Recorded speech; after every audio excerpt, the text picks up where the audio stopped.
The ultimatum. The Zephyrian hegemony had ruled the galaxy for 3,000 years. Their empire stretched across 247 worlds, each one conquered with ruthless efficiency. Supreme Chancellor Vexthen stood 8 feet tall, his chitinous exoskeleton gleaming under the bridge lights of the massive dreadnought Eternal Dominion. His compound eyes reflected the blue-green marble that hung in the void ahead. Earth, the latest world to be absorbed into the hegemony. Such a small thing. Vexthen clicked to his aide, General Kexamore. Yet intelligence reports suggest they've achieved faster than light travel. Curious for such primitive mammals. The Eternal Dominion led a fleet of 200 vessels, each one capable of glassing entire continents. Behind them came the subjugation forces.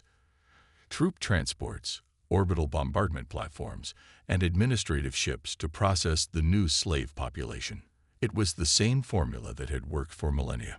Send the standard transmission, Vexthen commanded. The communication array hummed to life, broadcasting on all frequencies toward the small blue world. The message was simple, translated into the dominant human languages by the hegemony's vast databases. People of Earth, you are now subjects of the Zephyrian hegemony. Submit to our authority. Kneel before your new masters. Resistance will result in the complete annihilation of your species.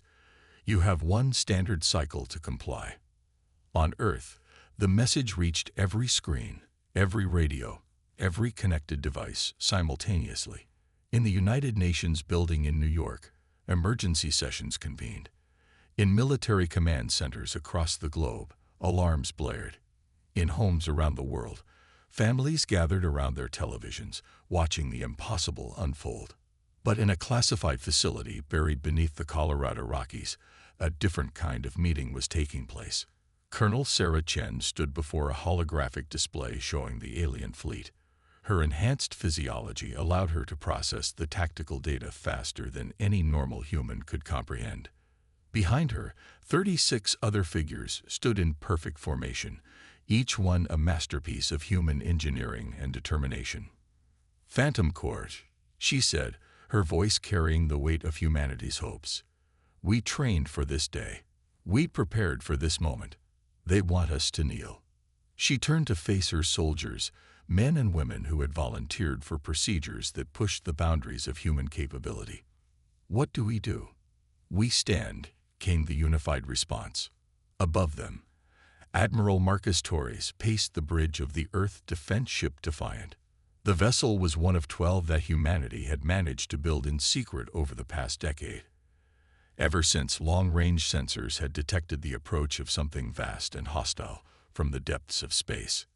Admiral, his communications officer called out, we're receiving responses from the lunar colonies, Mars outposts, and the asteroid mining stations.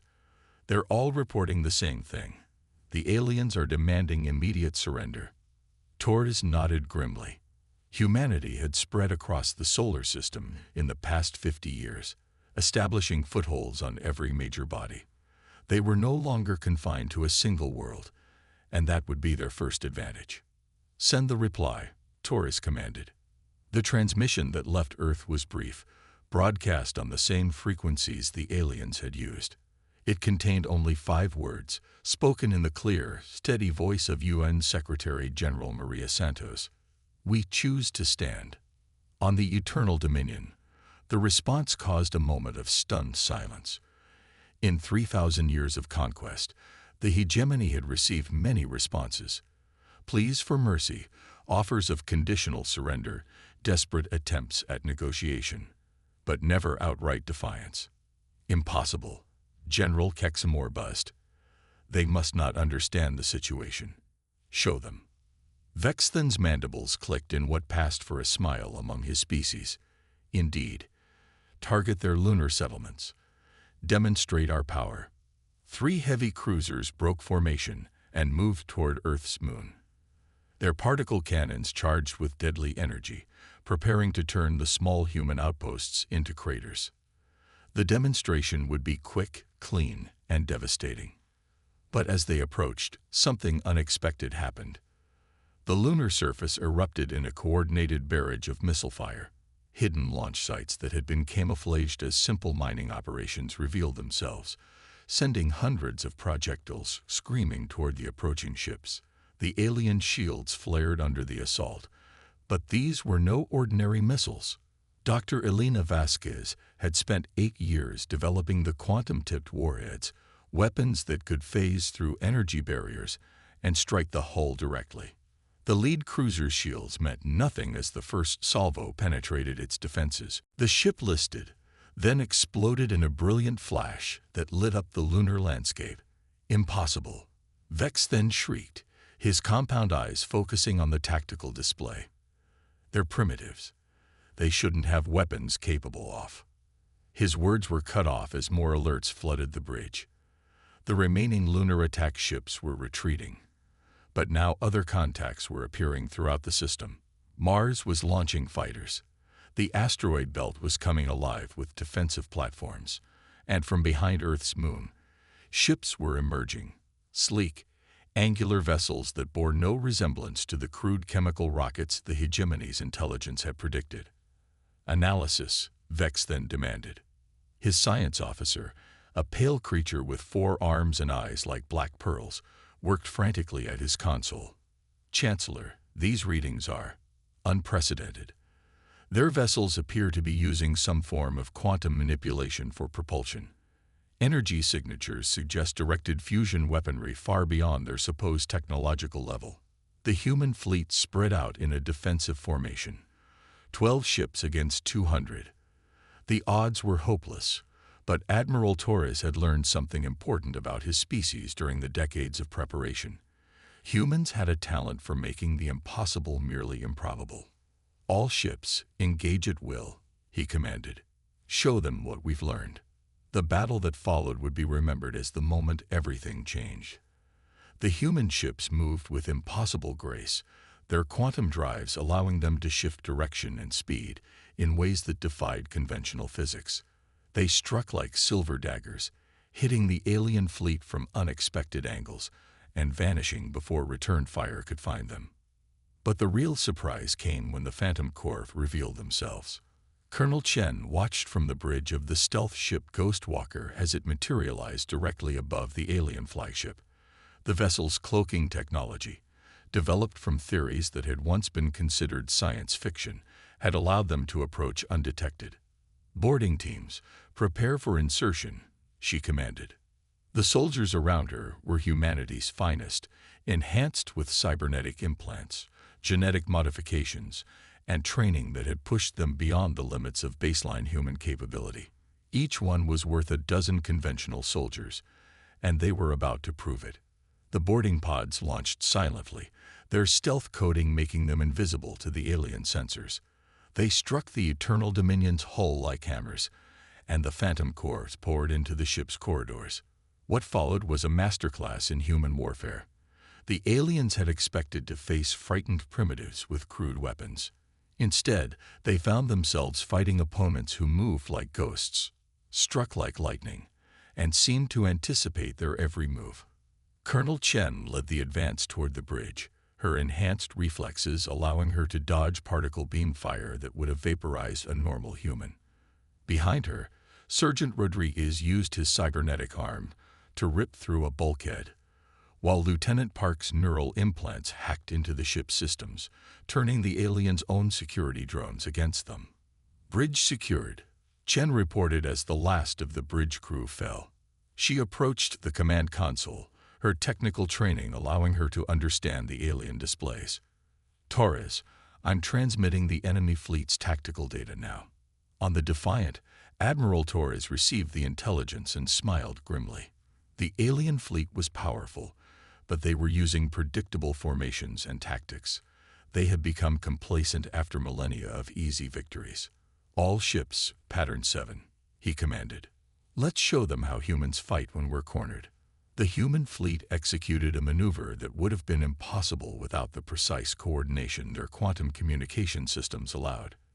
They converged on the alien formation from multiple vectors, their weapons targeting the fleet's command ships with surgical precision. One by one, the massive alien vessels began to fall. Their shields, designed to deflect primitive nuclear weapons, proved inadequate against humanity's directed energy weapons. Their hulls, built to withstand conventional explosives, cracked under the assault of quantum disruption torpedoes.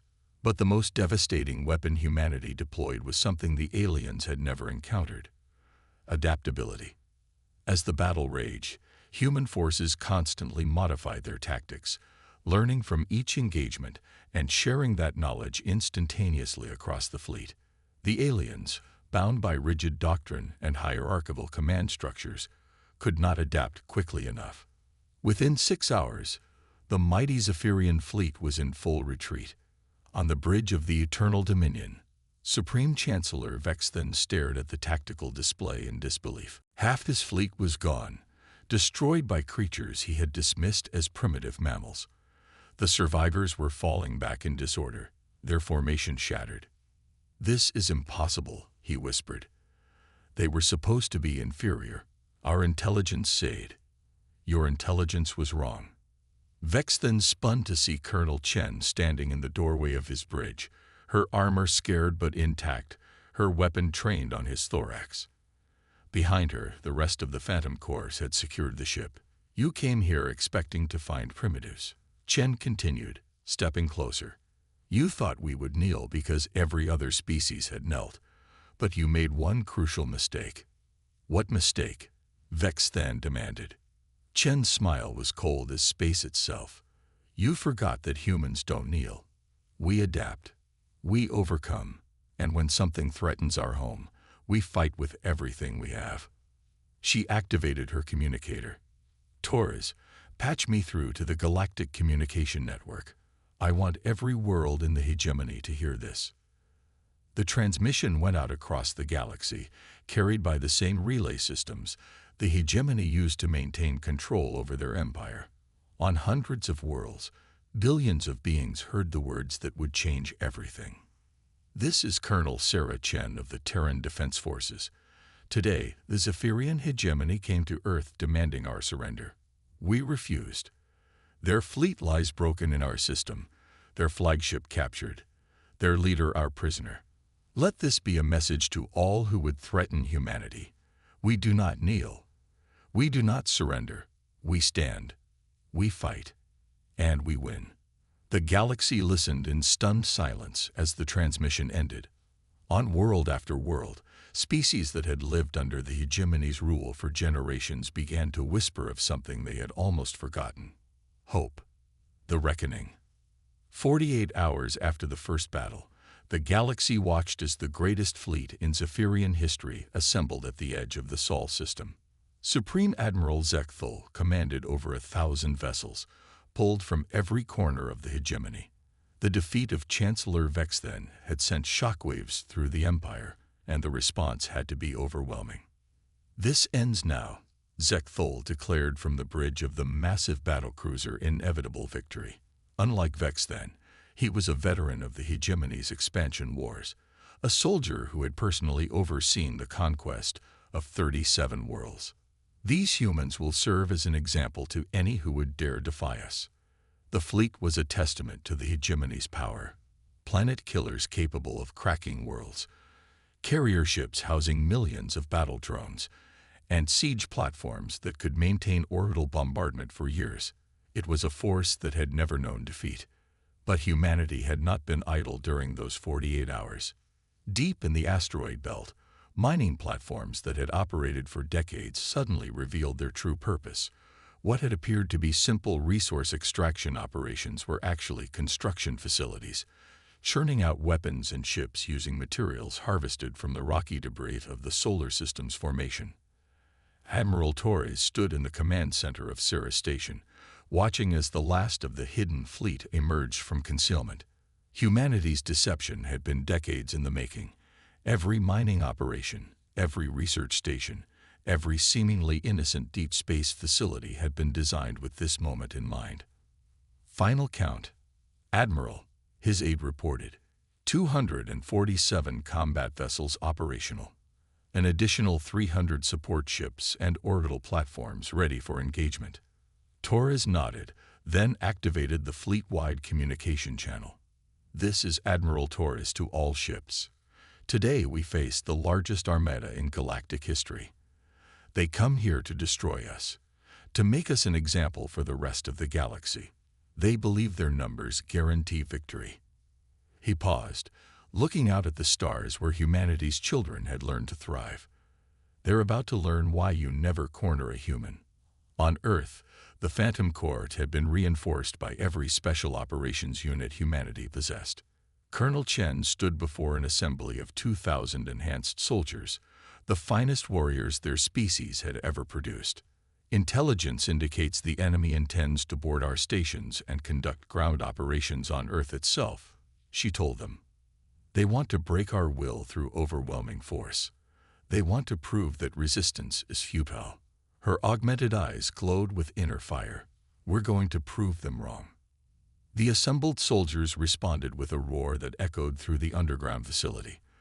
They had trained for this moment, sacrificed their normal lives to become something more than human. Now they would justify every moment of pain, every enhancement, every sacrifice. Dr. Elena Vasquez activated the final phase of humanity's preparation.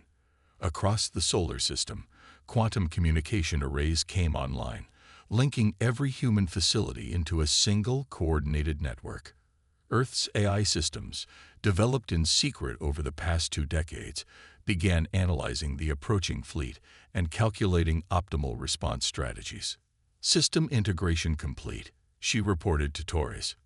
Every weapon, every ship, every soldier is now part of the network. We have achieved perfect tactical coordination. It was an achievement that would have been impossible for most species, but humans had always excelled at cooperation when survival was at stake. The Zephyrian fleet approached with the confidence of inevitable victory. Their formation was a classic hammer and anvil arrangement, designed to crush any resistance through overwhelming firepower. They had used the same tactics to conquer hundreds of worlds. But as they entered the outer solar system, they encountered something unprecedented. The space around them erupted in coordinated fire from every direction. Hidden weapons platforms in the asteroid belt, concealed ships among the outer planets, and mobile units that had been drifting dark for days suddenly revealed themselves in a symphony of destruction. The humans had turned their entire solar system into a weapon. Impossible. Admiral Zekthol roared as his flagship shuddered under the assault. Where did they get so many ships? Our intelligence reported only 12 vessels. His tactical officer, an insectoid creature with multiple eyes that allowed him to process vast amounts of data simultaneously, worked frantically at his console. Admiral, they're using the entire system as a battlefield.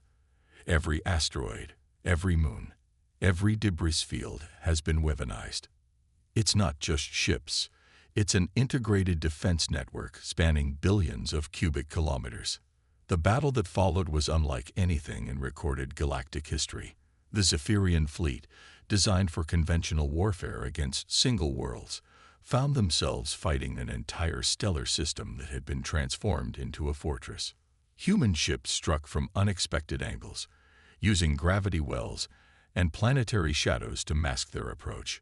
Weapons platforms hidden in asteroid fields created crossfire zones that trapped entire enemy squadrons. And through it all, the quantum communication network allowed perfect coordination between forces separated by millions of kilometers. But the real shock came when the Phantom Corps went on the offensive. Colonel Chen led a boarding action against the inevitable victory itself, but this time she had brought an army. Stealth ships materialized throughout the enemy fleet, disgorging enhanced soldiers onto dozens of vessels simultaneously. The Zephyrians, accustomed to fighting defensive actions against desperate rebels, found themselves facing coordinated military operations conducted by soldiers who seemed to anticipate their every move. On the bridge of the inevitable victory, Admiral Zekthol watched in growing horror as his fleet disintegrated around him. Ship after ship fell silent as human boarding parties seized control. His own vessel shuddered as explosions echoed through the corridors. Admiral, his communications officer called out. We're receiving a transmission from the humans. Put it through, Zekthol commanded, his voice tight with rage and fear. Colonel Chen's image appeared on the main screen.